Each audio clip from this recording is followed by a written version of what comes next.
Halo Sobat Mistik, kembali dengan saya Triandoko di channel Bermain Jiwa. Materi video kali ini terkait dengan bagaimana kita belajar astral projection dan lucid dreaming. Jadi saya akan sampaikan beberapa poin mendasar terkait apa yang kita ketahui dari astral projection maupun lucid dreaming. Oke, jadi kalau kamu simak video ini nanti, ada beberapa pertanyaan yang selama ini orang khawatir, takut, ragu belajar terkait dengan astral projection ini, kamu akan menjadi lebih punya wawasan secara utuh. Oke, nah sekarang saya akan mulai dulu dari yang pertama. Apa itu astral projection? Jadi ada pendapat banyak orang yang mengatakan astral projection ini berbeda dengan meraga sukma. Tapi pada intinya ini adalah suatu peristiwa di mana kesadaran itu keluar dari tubuh. Dan ini menakutkan. Nah kemudian orang mengatakan meraga sukma berbahaya. Nanti sukmanya tidak bisa kembali. Mungkin diambil dan sebagainya. Saya akan berikan gambaran definisi dari astral itu dari sisi metafisik. Jadi begini, kalau kita bicara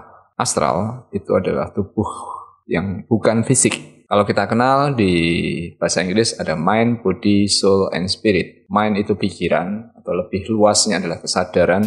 Body itu tubuh, kemudian soul itu adalah jiwa dan spirit itu adalah energi atau Tuhan. Kemudian kalau di sisi dalam kasana ilmu Jawa, orang familiar dengan jiwa, raga, sukma, nyawa. Jiwa, soul, oke. Raga, tubuh. Nah, sukma ini adalah kesadaran. Kesadaran itu adalah sumber dari pikiran. Nah, nyawa itu adalah pengikat. Si sukma ini berada dalam tubuh atau dalam body. Jadi ketika nyawanya hilang, sukma meninggalkan tubuh. Dalam pemahaman yang lain, ini kita kenal sebagai prana. Kalau dalam agama, ini yang dikatakan ditiupkan nafas. Akhirnya menjadi hidup. Prana bukan hanya nafas, tapi prana adalah energi kehidupan, vital. Jadi ketika prana itu tidak ada, nafas tidak ada, nyawa tidak ada, maka kesadaran itu meninggalkan tubuh. Kemana? Nah, ini yang akan kamu pelajari nanti lewat astral maupun lucid dreaming. Nah, jadi apa yang disebut sebagai astral projection itu adalah bagaimana melakukan perjalanan dalam dimensi kesadaran melampaui tubuh. Jadi kalau sukma itu dengan jiwa adalah satu paket. Jadi ini bisa kamu rasakan sendiri. Ketika kamu bangun dari tidur, kamu mulai bisa berpikir, maka akumu mulai ada. Jadi pikiran dan aku, sukma dan jiwa ini tidak terpisahkan. Begitu kamu sadar, ada eksistensimu dan ada kemampuan berpikir. Ketika kamu tidak sadar, maka kamu tidak tahu kamu di mana eksistensinya. Nah, ketika kamu belajar astral projection maupun lucid dreaming, ini akan lebih mudah kamu pahami. Kemudian yang kedua, pertanyaan siapa saja yang bisa belajar astral projection maupun lucid dreaming? Nah, ini saya akan coba jawab dari pengalaman saya. Jadi selalu saya katakan, saya dulu tidak sengaja, tidak berniat belajar tentang hal ini. Dan setelah beberapa tahun, akhir-akhir ini saya mencoba belajar dari sumber-sumber yang bisa didapat, saya baru sadar, ternyata saya pernah mengalami dan melakukan itu. Kemudian, sejak saya berbagi lewat channel ini maupun di sosial media, ternyata banyak juga beberapa orang yang mengalami hal yang sama. Cuma mereka dulu tidak tahu apakah itu astral atau lucid dreaming. Yang jelas mereka mengalami sensasi yang aneh. Itu sebabnya dalam meditasi mistik saya gali pengalaman demi pengalaman dari orang lain sebagai bentuk apa ya? Jadi kita hanya bisa menjelaskan meditasi mistik ini lewat pengalaman. Artinya kalau beberapa orang mengalami pengalaman yang serupa, ini pertanda bahwa ada suatu mekanisme yang tidak kebetulan. Ini bukan hanya khayal. Jadi ini yang membuat saya yakin bahwa setiap orang punya potensi belajar hal ini. Dan katakanlah proses dari setiap orang itu berbeda-beda, ada yang lama, ada yang cepat. Ini tergantung dari karakter masing-masing. Jadi siapa saja, saya pikir semua. Tapi ada memang dari beberapa pengalaman yang saya kumpulkan dalam fase-fase umur tertentu atau dalam kondisi tertentu, fenomena jala astral maupun lucid dreaming ini pasti dialami setiap orang.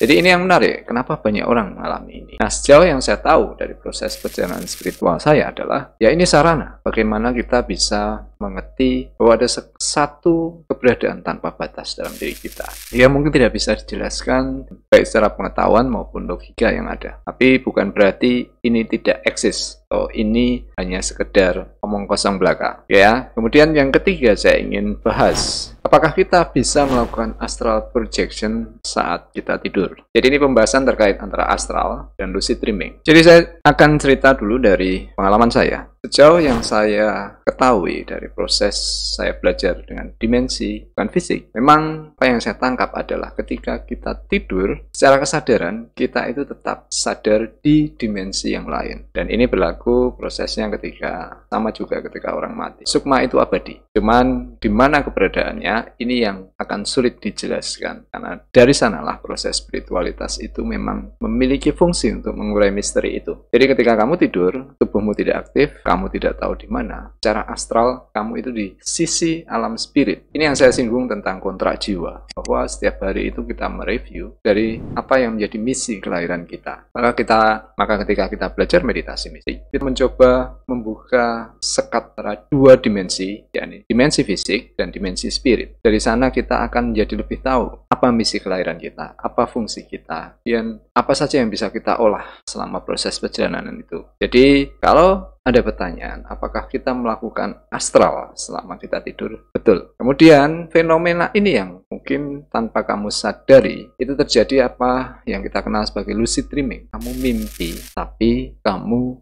ada sedikit kesadaran. Jadi kesadaran yang paling minim adalah ketika kamu mimpi, kamu tahu bahwa saya tidur. Atau kamu bertemu seseorang yang memang orang tersebut sudah tidak eksis atau sudah meninggal. Logikamu jalan di sana. Nah, semakin orang melatih kesadarannya dalam dimensi mimpi, ini adalah dimensi astral, maka ada satu mekanisme yang bisa dimanfaatkan di sana untuk membuka celah antara batasan fisik dan non-fisik. Ini yang kemudian sering terjadi. Ada beberapa teman yang memiliki kelebihan untuk mengetahui sesuatu hal, baik dalam waktu yang mundur, masa lalu maupun masa depan melalui mimpi mereka.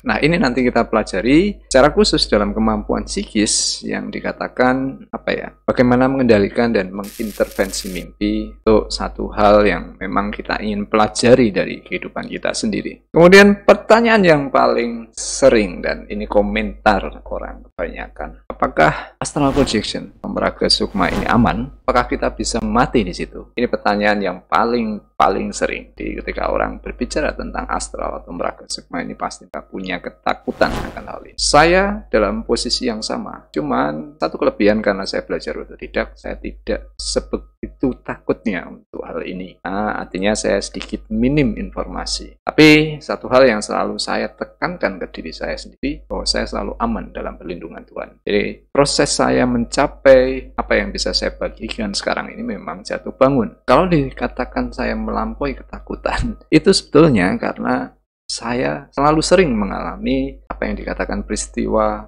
terlepasnya kesadaran dari tubuh, seringkali tindihan, dan seringkali mengalami hal-hal yang menakutkan, tapi saya berusaha menjaga kesadaran saya sampai pada titik-titik tertentu yang berulang-ulang. Itu saya menyerah, karena saya tidak menemukan jalan keluar, akhirnya saya pasrah. Ketika pasrah, kok saya tidak mati? Saya menyangka waktu itu mati. Sama seperti kekhawatiran kalian, ketika tubuh saya terpisah, saya merasa, oh saya ini pasti mati. Dan ini tidak sekali dua kali, sampai saya akhirnya sadar, oh kalau begitu, artinya saya adalah bagian yang abadi. Eksistensi saya tidak terbatas oleh tubuh. Nah, dari situ kemudian saya mulai paham apa yang dimaksud dengan pergerakan dimensi kesadaran, pencapaian kesadaran. Jadi, apakah orang bisa mati? Saya pikir semua orang bisa dengan segala cara apapun bisa mati, berisiko apapun, ya kan? Nah, saya sendiri tidak menemukan secara statistik bahwa banyak orang mati karena astral. Jadi, ini yang paling sulit adalah ketika kita melawan apa yang kita tahu, kita percaya, dan orang kebanyakan percaya tentang hal ini. Jadi selama kalian mengalami berbagai proses yang menakutkan itu tadi sebetulnya adalah ujian. Dan ini kesimpulan saya dari sekian lama saya mengalami berbagai fenomena. Saya diuji siapa aku sejatinya. Aku tubuh, aku dimensi yang lebih tinggi yang tidak terikat ruang dan waktu, bahkan kematian. Kemudian yang berikutnya, apakah astral projection itu bisa dibuktikan? Saya akan jawab dari sisi mistik. Sisi mistik yang saya maksud adalah ketika saya berdialog dengan dimensi yang lebih tinggi. Jadi pada intinya ketika kamu lahir, itu kamu punya misi untuk belajar. Jadi segala sesuatu yang berbau dengan kemampuan metafisik itu pasti samar, tidak bisa dipastikan. Karena disinilah keseimbangannya. Di dunia materi, Oke, hampir semuanya bisa dipastikan. Tapi ketika kita beranjak pada fenomena yang lebih sifatnya bukan materi, itu sangat relatif. Jadi inilah yang dikatakan apakah takdir atau kehendak bebas manusia. Keduanya saling berjalan dengan mekanisme ini. Jadi di sisi kontrak jiwa yang saya sampaikan, kita punya rencana di sisi rit. Tapi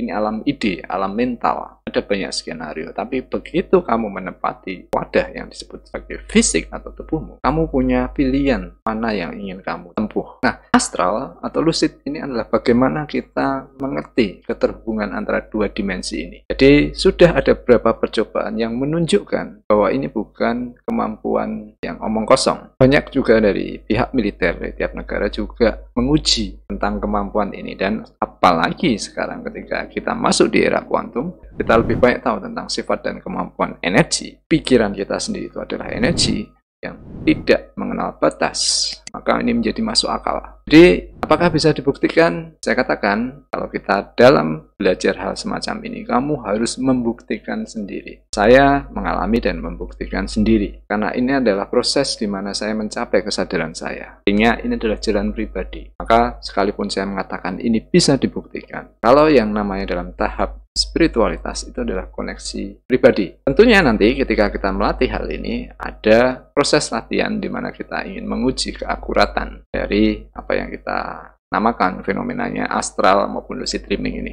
Kemudian yang berikutnya, apakah ada beberapa orang yang mungkin saya dalam tanda kutip dilarang belajar astral? Oke, jadi sejauh yang saya tahu, saya baca dari berbagai sumber, beberapa orang yang mungkin sedang dalam tahap perawatan, pengobatan, di mana ada efek obat di sana, yang mungkin mendorong orang itu menjadi lebih cepat ngantuk, atau mungkin untuk mengobati kesulitan bernafas, atau obat-obat tertentu yang membawa efek halusinasi, ini tidak disarankan belajar astral, karena akan ada konflik dalam pemrosesan pikiran kita. Kesadaran itu sendiri adalah mekanisme di mana pikiran kita menggapai satu dimensi yang di luar batasan fisik. Kemudian ada beberapa hal lain yang mungkin sering ditemui, bahwa orang-orang tertentu kadang mengalami apa yang disebut sleep apnea.